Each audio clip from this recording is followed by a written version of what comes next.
Pemirsa, Wali Kota Makassar Dani Pomanto mencopot jajaran direksi dan Dewan Pengawas 6 perusahaan daerah, dan pencopotan ini dilakukan karena ke-6 perusda itu dianggap terus merugi dan menjadi beban untuk pendapatan daerah.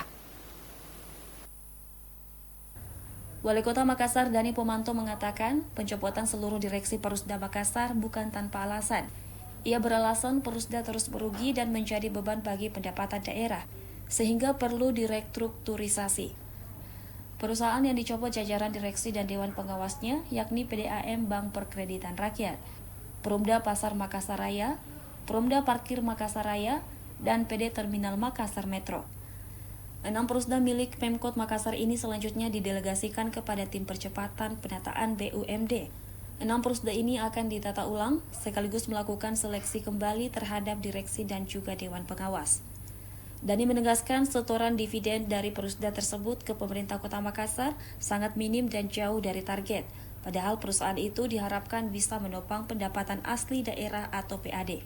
Alasannya selalu dikatakan bahwa kalau tidak pelayanan tidak 85%, itu harus diinvestasi di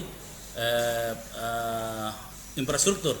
Kenyataannya bukan infrastruktur yang diinvestasi. Investasi di meteran, di apa, ya itu kan mesti diaudit dulu. Tapi dividennya memang menurun sekali ya Pak? Menurun. Rencananya ke-6 perusda itu akan dibuatkan skema baru dengan membentuk perseroda atau badan layanan umum daerah.